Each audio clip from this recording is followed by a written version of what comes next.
tal, Ricardo, amigos de Ángulos? Tengo aquí en la mano un libro que forma parte de una trilogía que ha escrito Alfredo Mantovani junto con Rosario Navarro Solano y que tiene que ver con el teatro en la educación. Precisamente el día de hoy está con nosotros Alfredo Mantovani, autor de este libro, quien está en Guadalajara para impartir una serie de talleres que tienen que ver con estos temas y vamos a conversar con él a continuación. ¿Qué tal, Alfredo? Bienvenido. Hola. Gracias por estar con nosotros. Muy bien, gracias a ti. Bueno, Alfredo, usted se ha dedicado como actor, como director, pero sobre todo como profesor al tema de la educación y particularmente del teatro en la educación. ¿Por qué considera que es importante el teatro dentro de la educación, como un medio educativo? Claro, el teatro en la educación acompaña al desarrollo evolutivo del niño y de los jóvenes. O sea, es como una materia que normalmente la escuela, el sistema educativo no la tiene incorporada, no es obligatoria, y realmente tiene muchísimos beneficios pedagógicos. El problema de esta materia es que constantemente hay que estar explicando cuáles son esos beneficios pedagógicos. No ocurre lo mismo con las matemáticas, es decir, eso está perfectamente insertado y no hay que explicar el valor de las matemáticas. En cambio, respecto a esto del juego, sí, al juego teatral, ¿no? Es decir, que es como un aspecto modificado del teatro que hacen los adultos. Entonces, está más basado en el juego y en la creatividad. Entonces, bueno, la creatividad no tiene frutos inmediatos. La creatividad, desarrollar la creatividad en la infancia es un proceso. Entonces, claro, hay que tener paciencia para acompañar ese proceso y permitir que los niños vayan creciendo adecuadamente según las edades que tienen. Esto de las edades es muy importante porque sabemos que su método tiene mucho que ver con esto, es decir, no se maneja de la misma manera a niños de una edad que de otra, ¿no? Es decir, está organizado por etapas, ¿no? Sí, sí. Yo como actor fui a trabajar a una escuela y tenía todas las edades, de 6 a 12 años. Y a los 15 días yo estaba afónico y me quería ir de la escuela. O sea, por suerte la directora del colegio no me dejó ir y aguanté, se puede decir la palabra aguantar. Sí. Aguanté un año y entonces aprendí lo que los chavales quieren hacer. Que eso normalmente le pasa a muchos adultos, que van a la escuela, van con un método, van con unas ideas y los niños te dan vuelta la situación. Entonces, bueno, en ese sentido tuve paciencia y tuve interés en, a partir de esa práctica, sistematizar un poco lo que hacían ellos, ¿no?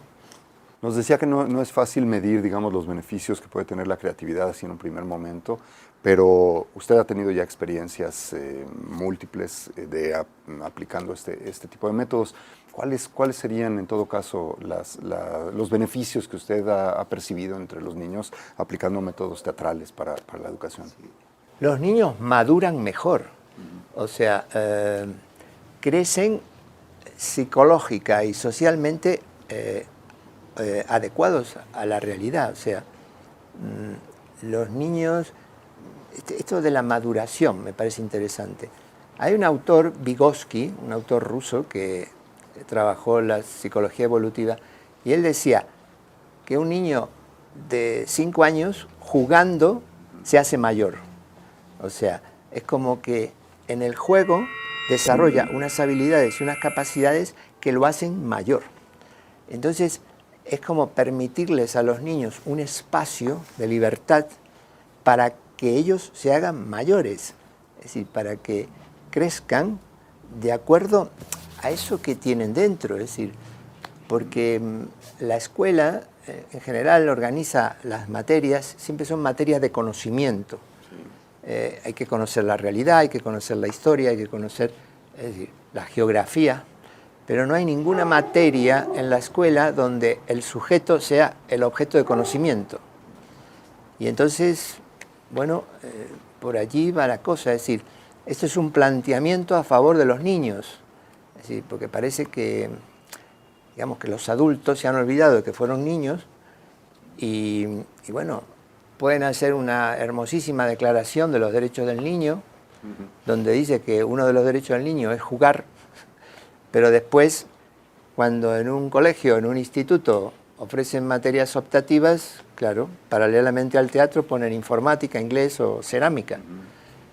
Y ahora, sabrá usted que, por ejemplo, en México y quizás en otros países también, pues hay muchas deficiencias en cuanto a la educación artística o la incorporación de este tipo de métodos en los programas educativos, ¿no? No sé si en España ocurre lo mismo, pero me da la impresión de que no es un camino fácil, no ha sido un camino fácil incorporar esto, ¿no? no. Es un camino que tiene vaivenes, tiene subidas y bajadas todo el tiempo. Es decir, es como lo político, lo administrativo, desgraciadamente influyen mucho en esto. Cuando se cambian planes, cuando se cambian las leyes educativas.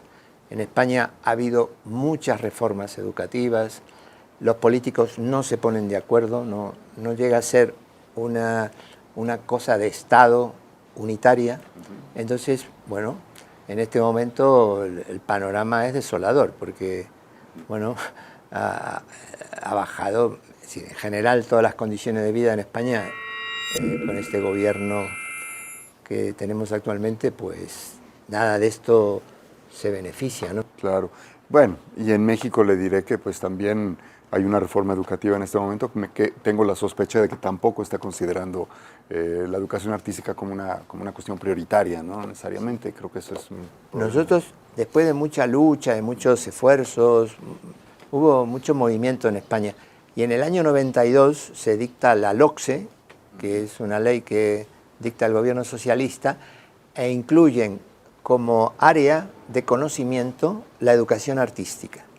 Entonces, bueno, ahí creímos que podía ser una gran salida para esto, pero igualmente, aunque parecía obligatorio, en la realidad, es decir, no había profesores especializados, solo había un profesor de música especializado. Entonces el profesor de música no tenía tiempo para hacer también teatro y hacía música, claro, que era su función. Y por tanto no se ha avanzado demasiado, aún teniendo una ley a favor.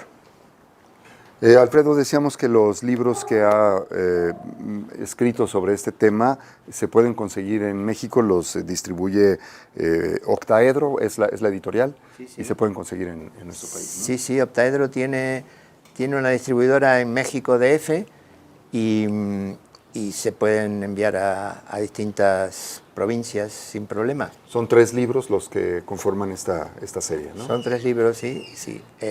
Los 3 libros son teórico-prácticos, o sea que teníamos un primer libro que se llamaba Didáctica de la Dramatización, que era como un ensayo, era teórico, y por suerte aquí hemos podido hacer con mi compañera Rosario, ella hacía la práctica y yo iba haciendo el análisis de lo que ocurría en clase. Y entonces, bueno, ahí está contado lo que hace una maestra durante un año seguido, porque de eso se trata, es decir, para que sea un proceso la primera semana de clase hay que comenzar con esta actividad y hacerla durante todo el año. Quiero decirles, amigos televidentes, que el maestro Alfredo Mantovani va a impartir un taller precisamente del 28 de julio al 1 de agosto y con todos estos temas que nos ha relatado, un taller dirigido a actores, a maestros, a pedagogos, a gente interesada en aplicar estas técnicas teatrales en la educación. Esto se llevará a cabo en la Casa de la Cultura Jalisciense de 4 de la tarde a 8 de la noche. Y pues para inscribirse lo que tienen que hacer es enviar un correo electrónico a lavalentinateatro@gmail.com. Le agradezco muchísimo, maestro Mantovani, el que haya estado con nosotros en esta ocasión y mucho éxito con su estancia en Guadalajara y con este taller. Vale, muchísimas gracias a ustedes por la atención que me han dispensado. Gracias.